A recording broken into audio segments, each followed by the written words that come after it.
I've pinpointed this area, and if I can control this area, and I can work hard enough, and in our discussion, if I can win the award of this particular area, then maybe it will scratch that itch of rejection. But it never works. Or even if it works for a second, it doesn't work for long. And so it's it's like trying to fill up a pot that has holes in it. So you're pouring it out, but the holes let it keep dripping out. So, and I've had this conversation more than once in the last, I'm going to say 6 weeks or so. So, where do we land as far as, because I think the two have been mutually exclusive for a lot of years. I think there is some crossover between what we live out as believers and the psychology of this whole idea of, okay, this has happened to me and this is the way I live. Where does that intersect with our theology? Do you understand what I'm asking? Not 100%. Okay, so what is there a difference? Because a lot of people who are not religious will say it's totally a psychology thing. Self-help or something. Right. The difference between self-help, self-actualization. Right. And living life as a believer and making those two things come together. Does that make sense? Yes. Yes. God created us, and I think we can understand to a certain extent why we do the things that we do. But there is a point where that intersects with our belief, and we've got to come to the realization that, okay, if God can make me new, how does that coincide with what I've been through and how I live my life? You understand what I'm saying here? Yeah. I mean, I think part of that is that we also start from the place of knowing that we were created in the image of God. Yes. That we are created on purpose for a purpose. Yep. And we are given special gifts and abilities and talents that God wants us to use for His glory. Right. And then the desires of the flesh come in, and all of a sudden we get very self-centered in all of that, and we think, oh yeah, well God, it's easy for us to slip into, okay, well God created me to be a people pleaser. Like He gave me a really nice smile, and so I'm supposed to use it to make everybody happy. You know, it becomes this like nugget of truth. We take a nugget of truth, right, and we turn it into a whole lie. Because that's what the enemy helps us do. The enemy is notorious for saying, did God really say? And so we take that little slippery slope into all of a sudden we believe that we are the center of our universes, or we are supposed to be better than we are, that we're not supposed to be able to be flawed, that we have to be perfect. And it gets all squirrely. It gets all squirrely for us. Squirrely. I've got squirrely thoughts all over my head right now. I've got to share them with you. Yes, I believe also it is that nugget of truth that then the enemy perverts. And the culture says self-esteem. The culture says mental pick yourself health up by your bootstraps. Yes, and fill yourself with positive thoughts. And there's nuggets of truth in that. But deep down inside, we know we can't do it. We aren't enough. And so what I've been learning and what I'm trying to embrace, and I mean, it is not the easiest thing to do, is humility. Humility of making the choice of saying, I can't do this, but I know someone who can. It doesn't mean that I'm being humiliated. Humility is not the same as humiliation. Humiliation or just beating yourself up, that's not the key either. But neither is inflated self-esteem. It's understanding. It's me at the center in both places. That's right. Yes, that's it. That is it. It's putting God at the center, realizing He loves us and He created us and He has a plan for us. But we need Him. We can't do it on our own, but we can do it with Him. And I've been learning about purpose. What is my purpose? And for the longest time, I thought, I'll find my purpose because it'll be the thing I'm good at. It'll be finally the thing that I'm good at. And I had a discussion with my husband about this just this weekend because I was like, I'm still not feeling like I'm good enough to do this. And he said, you know, our purpose is to honor God. It doesn't mean that we're good at it. Right. It means that we're just giving it to God. And so that freed me up. I'm like, well, I don't have to be good at it, whatever good at it means. I just have to give it over to God and let Him do what He wants to do through me. Yeah, yeah. And that, to me, is humility. Yeah. And I think the discussion of mental health has become so much a part of our culture now that I think sometimes there is a tendency for even believers to think that mental health is a greater thing than God, and that the two can exist together. Right. And I think, like, we need to be happy, right, versus we need to be following God. Right. Right. And I think because people want to shout from the mountaintop, well, I have this disorder or that disorder, and those are very true clinical diagnoses. But do we believe that God is able to use those, that He's greater than those, and can ultimately heal from those? You know, I mean, I just think there's a conversation, and I've had it a couple of times, like people are saying, okay, this is what I'm dealing with, this is where I am. And so I pause to even say this, because when I say I'm doing deep work, I'm not in counseling right now, but I am doing some hard work of thinking about, like, why do I do the things that I do? You know, and why do I react that way? And spending some time with God, Holy Spirit driven time of saying, all right, Lord, this is how I reacted. Why do I do that? And just letting Him answer, instead of saying, this is why I do that, Lord. No, that's not. And that's different for me, because I'm a problem solver and I want to solve the problem. But the problem's me. I keep coming back. That's just me, the problem. Yeah. I am the problem. This is not working right. Right. Like, it always kept me leaning back. And it has totally changed when I just sit with God with that.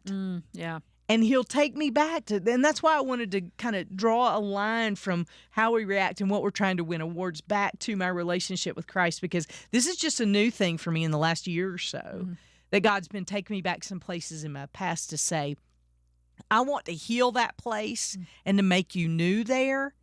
But in order to do that, you're going to have to go back, and we're going to have to, I think we talked about it one time, holy remembering. Yeah. Of some situations, like some traumatic moments, and letting God speak truth to me over those moments. You know what I'm saying? And so I'm not a counselor. I've never, claimed to be a counselor. I've done some work on myself, and I still have a long way to go. But I will say that has revolutionized my thought process. I'm nowhere near where I need to be. I still screw up every single day. I had one day this week where I was like, I totally just blew it. I mean, everything I did, I blew it. I was the biggest jerk in the world, and I totally blew it. And I knew it. And so I've been trying to just get quiet with God and say, well, what's behind all that? And I went back to some things in my own personality that I realize are me problems. And God was like, okay, you going to let me speak truth to that? Or are you going to let me speak truth to that? Because when you're ready, I can heal and use that. But until you let go of it, you're still going to react that way. And even after I heal it, you may do that. Because we go back to all those old things that are comfortable for us. Sure. You know what I'm saying? Yeah. And so I think it's an important discussion to have, because I think somehow in the church we've gotten upside down in our belief system that mental health has risen above the power of God. And there is nothing more powerful than God. No. And yes, these things are very real diagnosis that we get from a doctor or a psychologist or whatever, but God is greater and can heal and can use those things for His glory. He promised us that in His Word. Yeah. Speaking of awards, one of the things that I have a real problem with, that I really struggle with, is trying to do things in my own power. That I start feeling like, well, I can do this, so I should do this.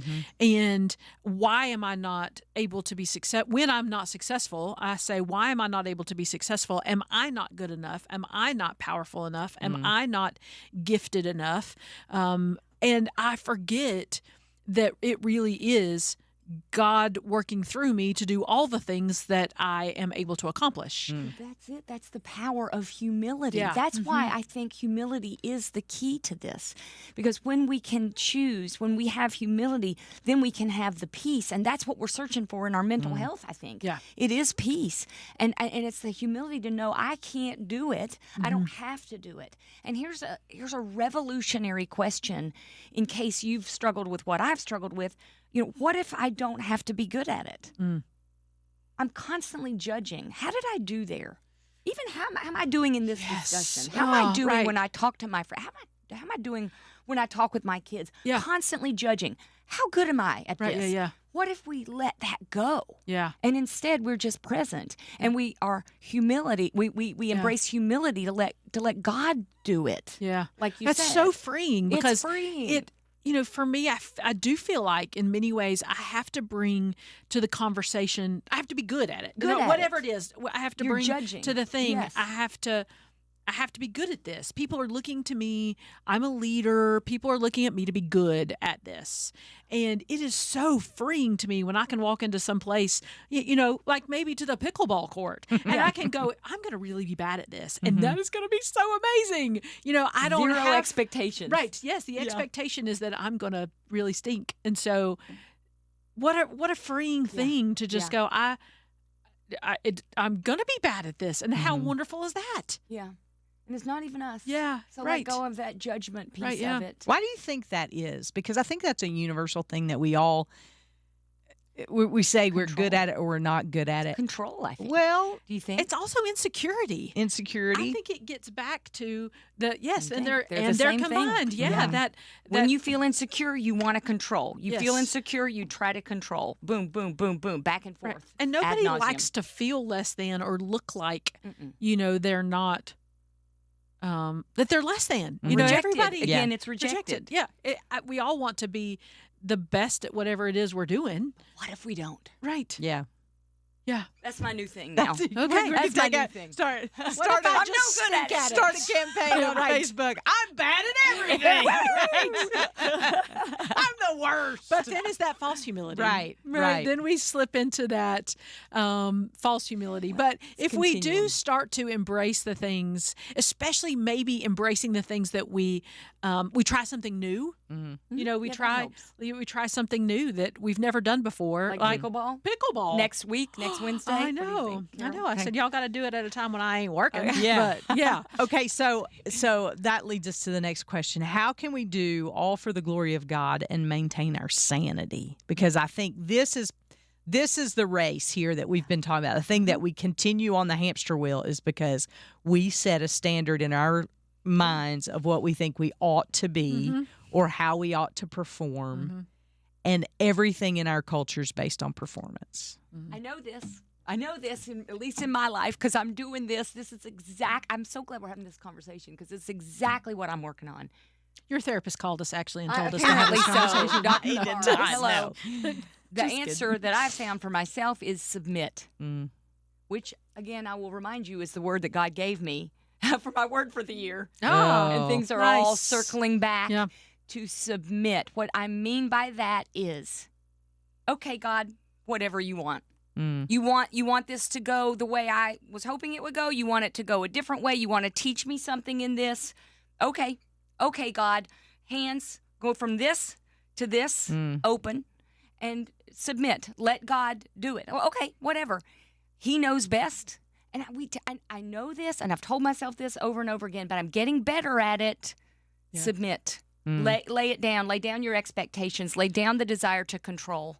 Yeah. And let him do what he wants to do. And I will say that a lot of women they bristle at the word submit because it's been. That's what, I wanted to explain it. Exactly. Let go. Let God be in by charge of the someone. results. But Right. yes, by God, to Yes. God and his goodness. Now, one more thing is that pray. Sure. And Yes. then submit. Yeah. Right. Yeah. So give him your worries and then trust that he heard you, he loves you, and he's got a plan. Boom. To me, that is how I'm trying to submit. I can tell by the look on Kelly's face she wants to say something about submit. Huh. Do you want to say something, or was Was I not looking? Oh no, you were looking at me, and tight I decided that I just am going to put it. Okay. I'm going to. Yep, we're going to save that one for another day. Okay. But what I am going to say is that for me, you know, I have to really go back to and think about what God created me to do, because I have the tendency to just say yes. And if somebody's going to ask me to do something, oh, yeah, I can do that. I can be the best at that. I can not only do it, but I'm going to work really, really hard in my own power to do it really, really well. Do it well. Until I do it well. And so then all of a sudden I find myself doing things that God actually didn't want me to do because I said yes to the wrong things. Yes.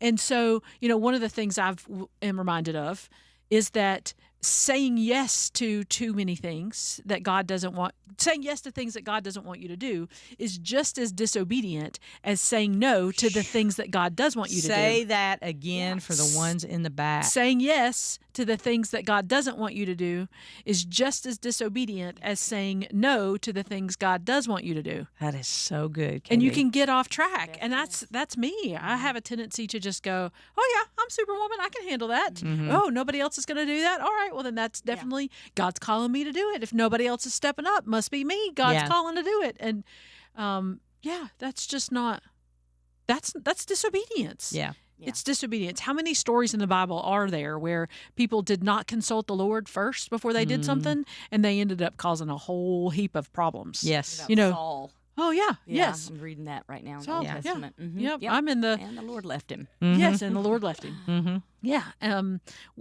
reading earlier in the Bible and in with Moses and Joshua and, you know, all of the Israelites and all the ways that they made decisions without consulting the Lord. And then, you know, what happened to them?